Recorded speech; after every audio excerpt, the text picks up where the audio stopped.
Bismillahirrahmanirrahim. Sekali lagi, Assalamualaikum warahmatullahi taala wabarakatuh. Waalaikumsalam warahmatullahi wabarakatuh. Alhamdulillah.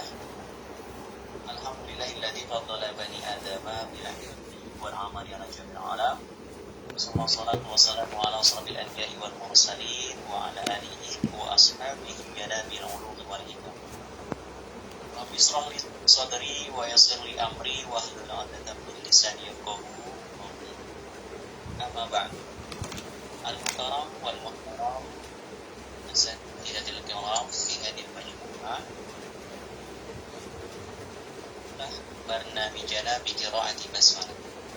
Oke teman-teman semuanya, sebelum kita mulai kajian pada malam hari ini, alangkah baiknya kita memulai dengan kalimat bacaan basmalah bersama-sama. Bismillahirrahmanirrahim. Bismillahirrahmanirrahim. Semoga senantiasa Allah memberikan keberkahan untuk kita semua. Man salaka thariqan yaltamisu fihi ilman, sahalallahu lahu bihi thariqan ilal jannah. Barang siapa seseorang yang hendak menuntut ilmu agama atau ia keluar mencari ilmu agama, maka Allah akan mempermudahkan kepada orang tersebut jalannya menuju surga. Semoga senantiasa kita ini dipermudah jalannya menuju surga. Amin Allahumma amin. Oke teman-teman semuanya, seperti biasa kajian pada malam hari ini tata tertibnya untuk teman-teman dilarang on mic ketika kajian sedang berlangsung, dan harap catat materi yang akan disampaikan oleh narasumber kita pada malam hari ini. Alhamdulillah, sebelumnya saya akan menyapa terlebih dahulu untuk narasumber kita. Assalamualaikum warahmatullahi wabarakatuh, Ustaz Muhammad Syarani. Waalaikumsalam warahmatullahi wabarakatuh. Masya Allah. Gimana kabar Ustaz? Alhamdulillah, bi khair, baik. Semoga teman-teman semua juga baik di sana. Sudah mau meluangkan waktunya di tengah-tengah kita teman-temannya. Insya Allah teman-teman haus akan ilmu nih Ustaz. Langsung saja teman-teman, perkenalkan nama saya Muhammad Gali Surendi yang akan memandu kajian pada malam hari ini, dan tentu dengan narasumber kita Ustaz Muhammad Syarani. Mungkin untuk perkenalan pemateri nanti akan disampaikan oleh narasumber langsung, dan akan dilanjut tema kajian pada malam hari ini dengan tema meneladani Nabi Adam alaihissalam perihal taubat dan pengakuan. Kepada Ustaz tafadhol bil kiram Ustaz untuk memberikan penjabaran materi. Oke, bismillahirrahmanirrahim. Bismillahirrahmanirrahim. Assalamualaikum warahmatullahi wabarakatuh. Alhamdulillah wassalamu ala ibadihi alladhina istafa. Rabbi zidna ilma warzuqna fahma. Ya muyassir yassir, ya mudabbir dabbir, ya musahhil sahhil. Sahhil alaina kulla asir bijahil bashir nadir. Subhanaka la ilma lana illa ma 'allamtana innaka antal alimul hakim. Rabbi shrah li sadri wa yassir li amri wahlul 'uqdatam min lisani yafqahu qawli. Amma ba'du. Alhamdulillah, puji syukur kita kehadirat Allah Subhanahu wa taala yang telah menimpahkan nikmat dan karunia-Nya kepada kita semua, sehingga pada malam hari ini kita diberikan kesempatan untuk memulai kajian kita terkait dengan tema yang sudah disebutkan tadi, meneladani Nabi Adam alaihissalam perihal taubat dan pengakuan. Semoga apa yang kita laksanakan pada malam hari ini di situ, semoga Allah Subhanahu wa taala hitung sebagai amal ibadah kita semua. Kemudian salawat beserta salam tak lupa pula kita haturkan kepada junjungan alam Nabi kita, Nabi besar Muhammad sallallahu alaihi wasallam, yang telah Allah utus sebagai rahmatan lil alamin, sebagai pembawa risalah Islam, untuk sebagai pedoman kepada kita ketika kita hidup di dunia maupun nanti keselamatan kita kelak di akhirat. Semoga kita semua kelak mendapatkan syafaat beliau di yaumil qiyamah. Amin amin ya rabbal alamin. Sebelumnya kita perkenalkan diri dulu. Nama saya Muhammad Syarani, bisa dipanggil Sya'rani. Saya berasal dari Lombok, NTB. Tepatnya desanya namanya Pancor. Sekarang lagi di Mesir. Doakan bentar lagi pulang. Dan ya kesibukan itulah sebagai mahasiswa. Itu saja ya perkenalannya. Untuk pada kesempatan kali ini kita lanjutkan langsung kepada materinya. Kita membahas tentang seperti apa Nabi Adam ketika beliau bertaubat kepada Allah Subhanahu wa taala. Taubat atau penyesalan adalah proses di mana seseorang itu mengakui kesalahannya dan berusaha untuk memperbaiki diri tentunya. Di dalam Islam, taubat juga merupakan cara untuk meraih atau memperoleh ampunan daripada Allah Subhanahu wa taala. Salah satu contohnya yang sering dijadikan teladan dalam hal ini tentunya Nabi kita, Nabi Adam alaihi salam. Yang dimana Nabi Adam adalah manusia pertama yang diciptakan oleh Allah Subhanahu wa taala. Beliau diutus ke dunia tentu yang sering kita dengar sebagai khalifah dan pemimpin bagi semua makhluk yang ada di muka bumi ini. Yang masyhur yang sering kita dengar di dalam surat Al-Baqarah itu, di mana Allah Subhanahu wa taala mengatakan kepada malaikat, wa in qala rabbuka lil malaikati inni ja'ilun fil ardi khalifah. Di mana Allah mengatakan kepada para malaikat akan menciptakan manusia yaitu Nabi Adam sebagai khalifah di muka bumi ini. Dan beliau sekarang sudah berpindah alam, kita katakan meninggal atau mati, karena para nabi itu hidup di walaupun sekarang tidak ada tetapi tetap hidup di alam mereka, tetap berzikir kepada Allah Subhanahu wa taala. Nabi Adam juga dikenal sebagai manusia yang pernah melakukan kesalahan dan harus bertaubat. Kesalahan di sini bukan maknanya menyalahi daripada maksumnya Nabi Adam alaihissalam. Kenapa kita katakan seperti itu? Karena ketika memakan buah khuldi itu sendiri ada banyak pertimbangan yang dilakukan oleh Nabi Adam. Beliau berijtihad dulu baru memakan buah khuldi itu. Kenapa? Karena beliau berijtihadnya pohon ini yang ditunjuk oleh Allah Subhanahu wa taala pohon khuldi itu, dan khuldi itu banyak. Tapi Nabi Adam mengira bahwasanya buah khuldi atau pohon itu yang dilarang itu cuma hanya yang ditunjuk Allah. Tapi pohon yang lainnya meskipun sama itu, beliau Nabi Adam alaihissalam itu menganggap kalau yang lain, mungkin pohon yang lain boleh dimakan, sehingga beliau makanlah itu. Tapi itu bukan karena kesalahan daripada Nabi Adam alaihissalam, tapi menganggap bahwasanya yang dilarang cuma pohon yang ditunjuk aja gitu, buah khuldi yang lain tidak, seperti itu. Dan kemudian karena ada banyak hikmah daripada apa yang dilakukan oleh Nabi Adam, karena sesungguhnya kembali ke ayat yang tadi itu, karena sudah ditakdirkan oleh Allah Subhanahu wa taala kalau Nabi Adam alaihissalam tidak memakan yang namanya buah khuldi itu, yang sering disebut buah khuldi. Mati lampu ya, tolong. Buah khuldi yang jelas, cari penerangan dulu, kayaknya pulsa.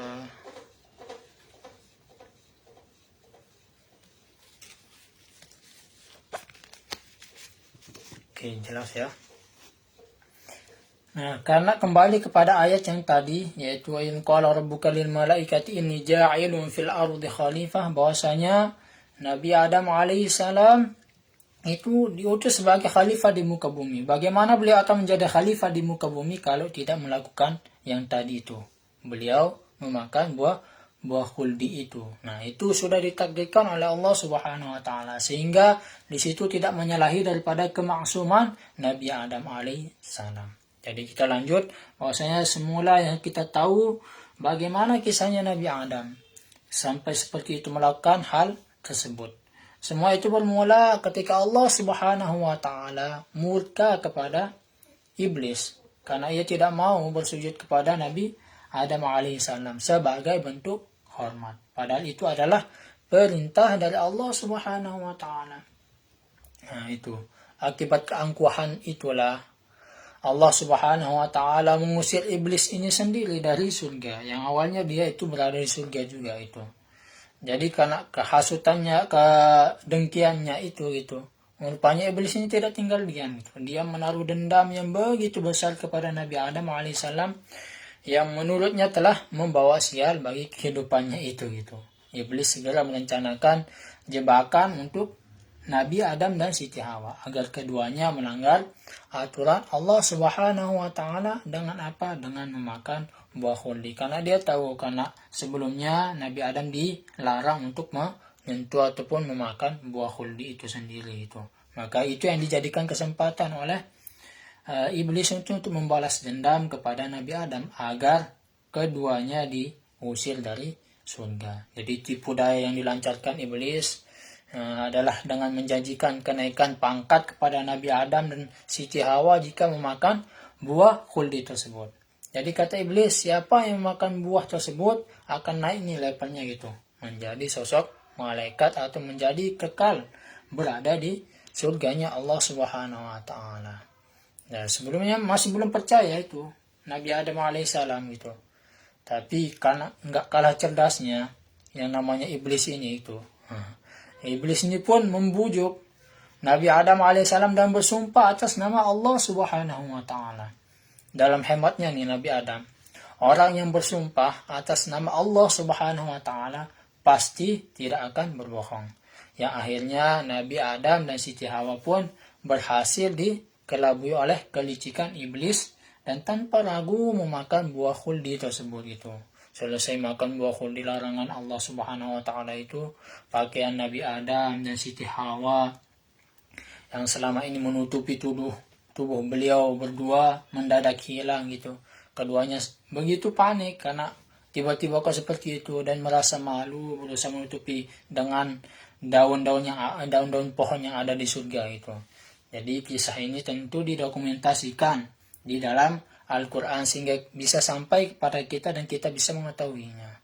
Fadallahuma bigurur falamma dhaqa asy-syajarah badat lahuma sawatuhuma wa tafiqa yakhsifani 'alayhima min waraqil jannati wa nadahuma rabbuhuma alam anhakuma an tilkuma asy-syajarah wa aqul lakuma inna syaitana lakuma 'aduwwun mubin. Jadi ketika itu ya seperti yang kita sampaikan tadi, makna daripada ayat itu, syaitan itu membujuk keduanya untuk membakar buah khuldi itu. Tatkala keduanya telah merasai buah itu, nampaklah bagi keduanya aurat-aurat mereka dan mulai ditutupi dengan daun-daun yang ada di surga. Kemudian Allah Subhanahu wa taala tentu sudah menyuruh, bukankah aku telah melarang kalian berdua dari pohon itu dan aku katakan kepadamu sesungguhnya syaitan itu adalah musuh yang nyata bagi kamu berdua atau bagi kita sekalian manusia.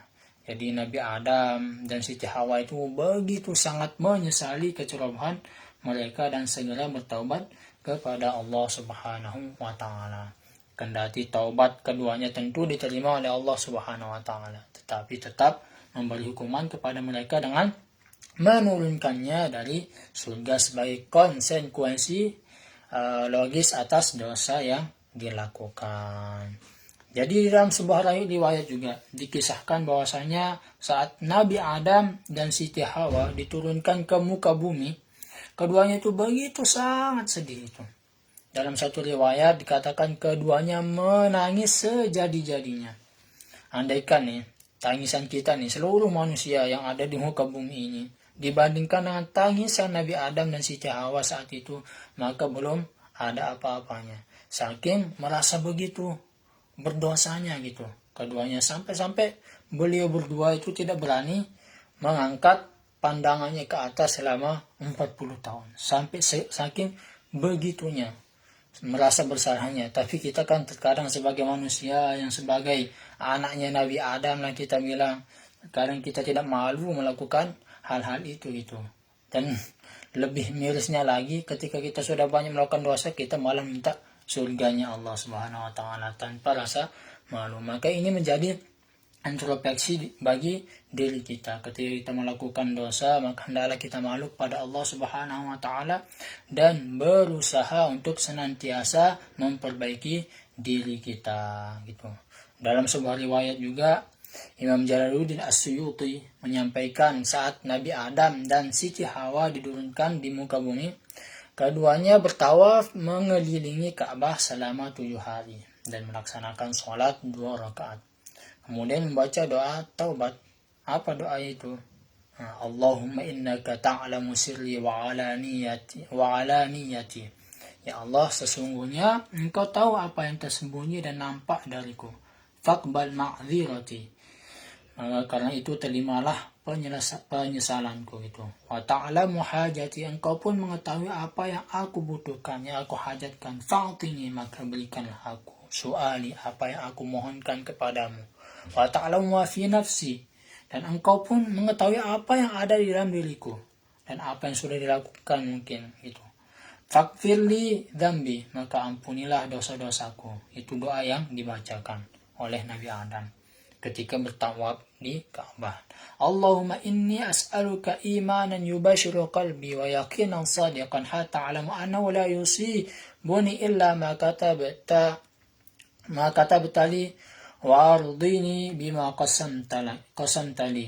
Jadi beliau juga memohon kepada Allah Subhanahu wa taala, meskipun beliau sudah yakin kepada Allah Subhanahu wa taala, tapi tetap memohonkan keimanan yang benar-benar menetap ke dalam hatinya, yang bisa menenangkan hatinya, dan keyakinan yang benar sehingga beliau mengetahui atau sadar bahwasanya takdir Allah yang menurunkan Nabi Adam alaihissalam dari surga ke bumi itu semata-mata karena ada hal yang mesti menjadi hikmah yang akan diperoleh oleh Nabi Adam, sehingga beliau menyadari bahwasanya apa yang ditakdirkan oleh Allah Subhanahu wa taala tentunya itu yang menjadi jalan dia memperoleh ridhonya Allah Subhanahu wa taala. Wardini bima qasamtali. Jadi beliau berdoa juga supaya diberikan keridhaan di dalam hatinya terhadap apa yang telah ditakdirkan oleh Allah kepada Nabi Adam alaihissalam itu. Jadi salah satu pesan moral penting dari kisahnya Nabi Adam yang sudah kita sampaikan tadi, setiap kita nih manusia tentu memiliki potensi untuk melakukan dosa gitu. Jangankan kita ya, orang biasa yang hidup di muka bumi itu, sekelas Nabi Adam yang nabi dan hidup di surga saja itu masih bisa terjerumus dalam kesalahan yang membuatnya harus menanggung hukuman begitu berat. Kemudian karena itu juga masyhur lanjutan daripada ayat yang awal tadi kita baca, surat Al-A'raf itu yang ayat 22 itu. Maka selanjutnya dikatakanlah bahwasanya ketika itu Nabi Adam alaihissalam dengan Siti Hawa yang sering kita masyhur dengar berdoa, qala Rabbana zalamna anfusana wa illam taghfir lana wa tarhamna lanakunanna minal khasirin. Ini luar biasa. Ketika kita berdoa itu usahakanlah menggunakan kata-kata yang begitu menyentuh sampai-sampai kita itu merasakan benar-benar kalau kita itu benar-benar salah, benar-benar butuh dan lain sebagainya, apapun yang kita pinta itu. Dengan kalimat Rabbana zalamna anfusana, coba. Wahai Tuhan kami, kami telah menganiaya diri kami sendiri itu. Dan jika Engkau tidak mengampuni kami gitu, Rabbana zalamna anfusana wa illam taghfir lana, jika Engkau tidak mengampuni kami, lalu siapa lagi yang akan bisa merahmati kami itu? Jika Engkau tidak mengampuni kami, justru kami akan menjadi orang yang termasuk orang-orang yang merugi. Rabbana zalamna anfusana wa illam taghfir lana wa tarhamna lanakunanna minal khasirin.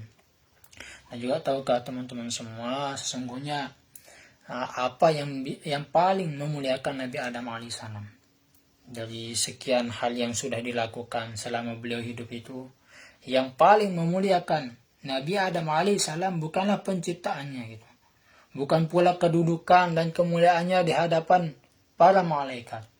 Akan tetapi sesungguhnya yang paling memuliakan beliau di sisi Allah adalah pengakuan dosa dan kejujuran beliau dalam bertaubat kepada Allah Subhanahu wa ta'ala. Dan bisa kita perhatikan kalimat doa yang sampaikan tadi dalam surat Al-A'raf ayat 23 itu. Doa tersebut merupakan doa yang Allah Subhanahu wa ta'ala sendiri yang mengajarkannya itu langsung kepada Nabi Adam alaihissalam dan kepada istrinya Siti Hawa ketika beliau diturunkan ke muka bumi disebabkan karena memakan buah terlarang itu. Dan lihat bagaimana kalimat doanya itu luar biasa, menyentuh gitu. Sehingga benar-benar merasa pengakuannya terhadap dosa yang sudah dilakukan benar-benar gitu. Menyesali betul-betul gitu. Agar tidak menjadi orang yang merugi karena konsekuensinya daripada dia melakukan hal tersebut adalah dosa yang bisa mengantarkannya kepada azab Allah Subhanahu wa ta'ala. Ya kan? Nah, gitu. Dan gitu juga sebagaimana kita ketahui bahwa apa yang dilakukan Nabi Adam alaihissalam ketika itu adalah sebuah kesalahan. Namun ketika Allah Subhanahu wa ta'ala melihat ketulusan hati beliau dalam bertaubat dan menyesali perbuatan tersebut gitu dengan penyesalan yang begitu mendalam, Allah pun menyambut, membimbing dan mengangkat derajat beliau di dunia maupun di akhirat. Berbeda halnya dengan iblis yang tadi itu. Ketika ia tak mau tunduk pada perintah Allah dan bersujud di hadapan Nabi Adam alaihissalam, ia sama sekali tidak menyesali kesalahannya itu. Justru dengan kesalahan itu semakin sombong dan berbangga diri. Maka Allah pun murka dan melaknatnya. Maka ia pun menjadi makhluk terlaknat selama-lamanya. Dan bisa kita ambil pelajaran daripada sifat iblis yang seperti itu. Janganlah kita itu menyimpan sifat dendam itu di dalam hati kita. Sifat takabur, ujub terhadap amal-amal yang sudah dilakukan. Karena dia sudah ibadahnya itu luar biasa itu. Beribu-ribu tahun dia beribadah gitu. Kemudian tiba-tiba diciptakan Nabi Adam disuruh bersujud. Nah itu menyebabkan dia merasa congkak seperti itu. Maka ketika ada sifat yang seperti itu, maka justru akan membahayakan diri kita. Yang kita bisa ambil contoh daripada iblis ini. Awalnya dia itu begitu mulia, dia berada di surga juga gitu. Tapi karena ada sifat itu, maka Allah Subhanahu wa ta'ala hinakan dia. Bahkan dia sudah tercap pasti itu masuk ke dalam nerakanya Allah Subhanahu wa ta'ala. Jadi juga teman-teman semua, bukan perkara banyaknya dosa yang menjadi persoalan di sini gitu ya. Sebab tidak ada di antara kita yang terlepas dari kesalahan. Kita mengambil pelajaran daripada Nabi Adam alaihissalam dan manusia-manusia sebelumnya yang sudah melakukan dosa begitu besar gitu.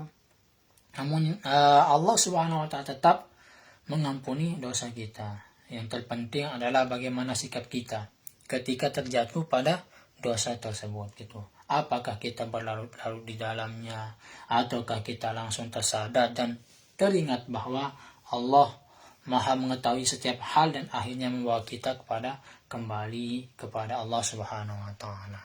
Jadi jangan ketika kita merasa diri sudah banyak melakukan dosa gitu kan, maka jangan pernah kita berputus asa dari rahmat Allah Subhanahu wa ta'ala dan ampunan Allah Subhanahu wa ta'ala.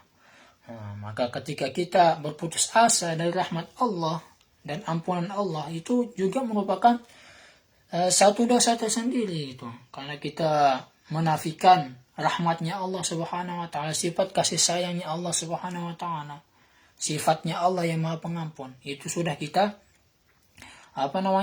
sudah kita pungkiri gitu dengan sikap kita ketika kita berputus asa dari rahmat Allah dan ampunannya itu.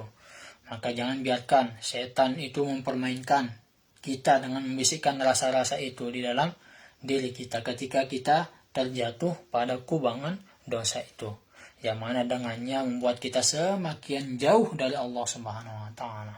Bangkit dan tunjukkanlah penyesalan dan pengakuan dosa itu di hadapan Allah Subhanahu wa ta'ala, sebagaimana Nabi Adam alaihissalam melakukan itu juga gitu. Dan apa yang dilakukan Nabi Adam juga dikatakan oleh sebagian ulama itu adalah Kenapa mesti melakukan itu? Sebagai contoh bagi kita anak-anaknya, anak Nabi Adam nih. Bagaimana tata cara kita bertaubat ketika kita sudah melakukan kesalahan. Itu juga salah satu hikmah ditakdirkannya melakukan dosa itu Nabi Adam itu.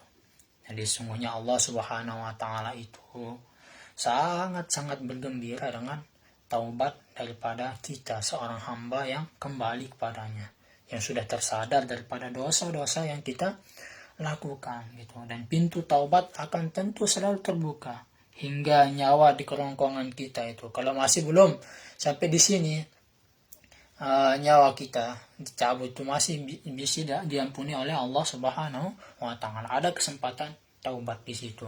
Maka kalam ulama juga, tidaklah kehidupan kita ini hanyalah perpanjangan masa taubat saja, karena kita tahu tidak ada waktu yang terluput daripada kita melakukan dosa sebagai manusia yang awam ini gitu, yang masih lemah imannya seperti kita ini gitu.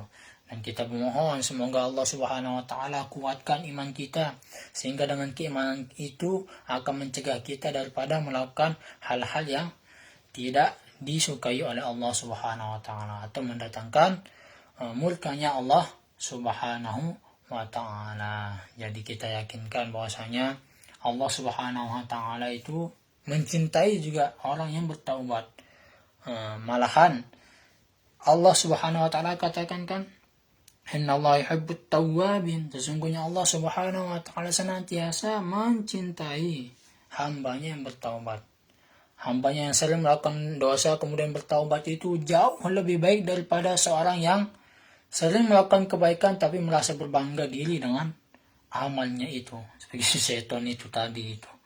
Maka penting bagi kita senantiasa bertaubat pada Allah Subhanahu wa taala. Ketika kita melakukan dosa, segeralah bertaubat sebagaimana dilakukan oleh Nabi Adam alaihissalam. Ketika kita lakukan lagi, bertaubat lagi. Tapi jangan sampai mempermainkan yang namanya taubat itu sendiri itu.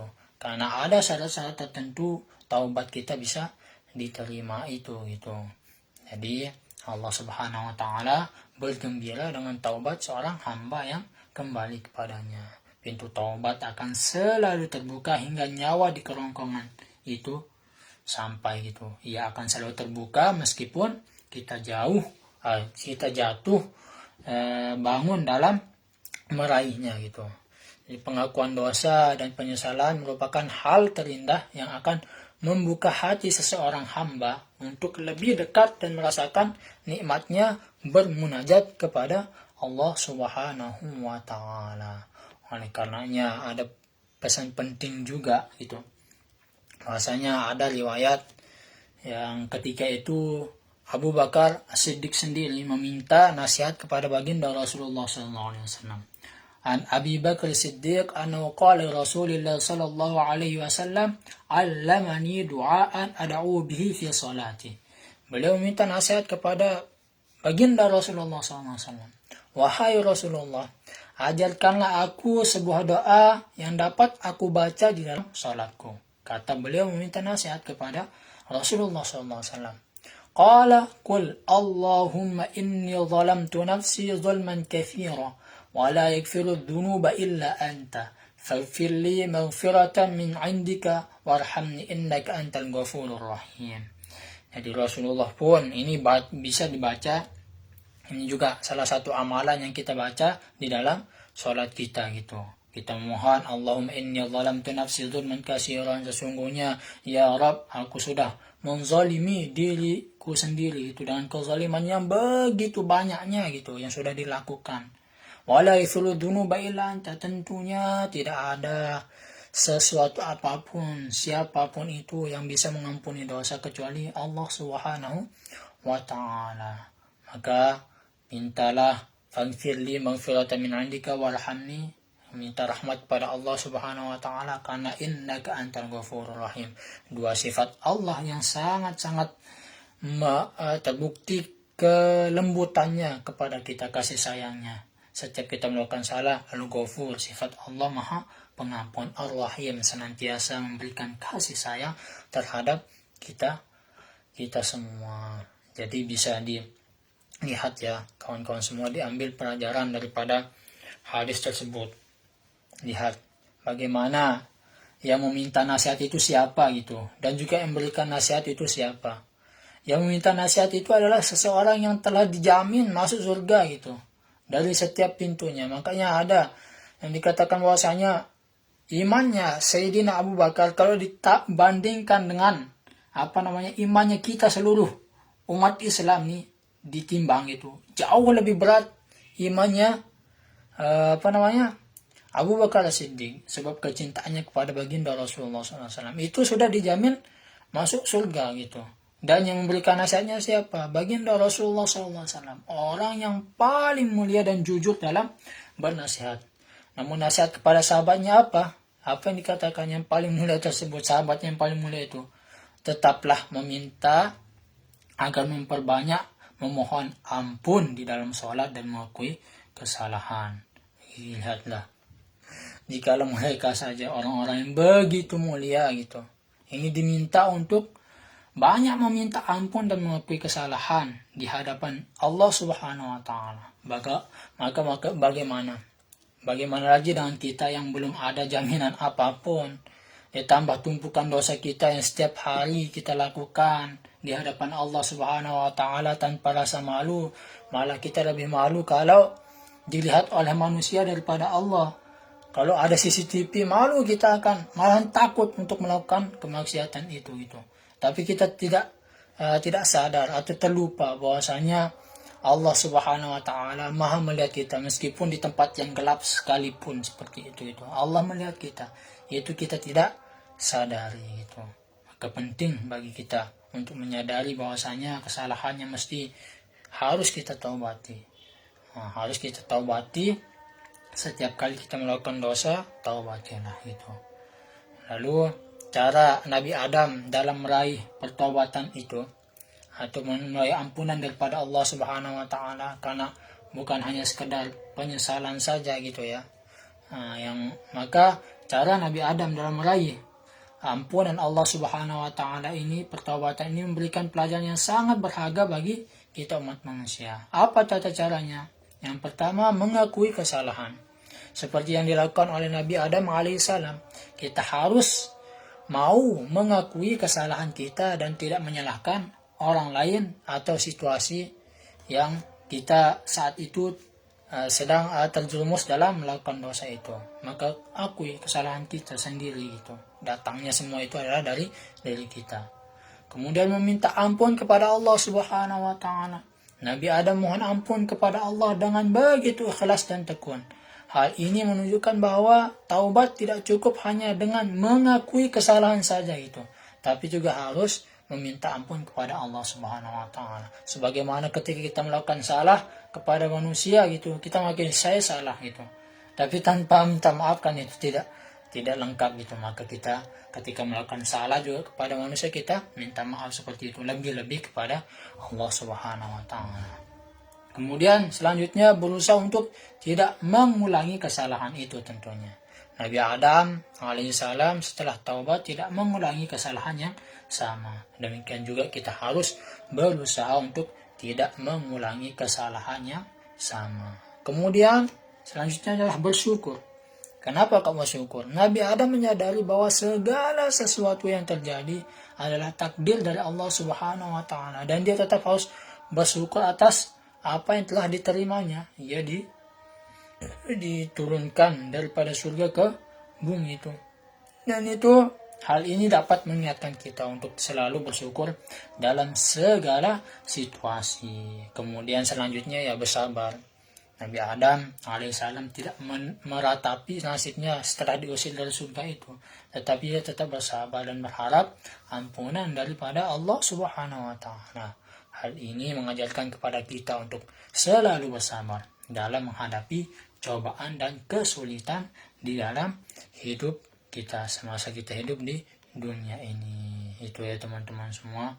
Jadi barang siapa yang dosanya membuat ia menyesal dan kembali kepada Allah, maka sungguh ia beruntung karena telah mengikuti apa yang dicontohkan oleh Nabi Adam alaihissalam. Namun barang siapa yang dosanya justru membuat ia semakin angkuh dan jauh dari Allah, maka sungguh ia telah mengikuti rekam jejak daripada iblis la'anatullah alaih. Lalu siapa yang akan kita ikuti? Nabi Adam alaihissalam atau iblis la'anatullah alaih itu?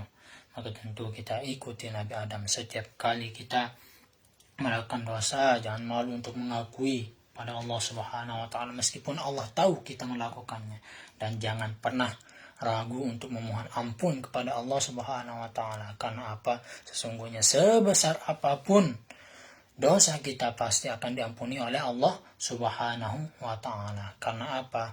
Karena rahmatnya itu jauh lebih besar daripada murkanya. Wallahu alam.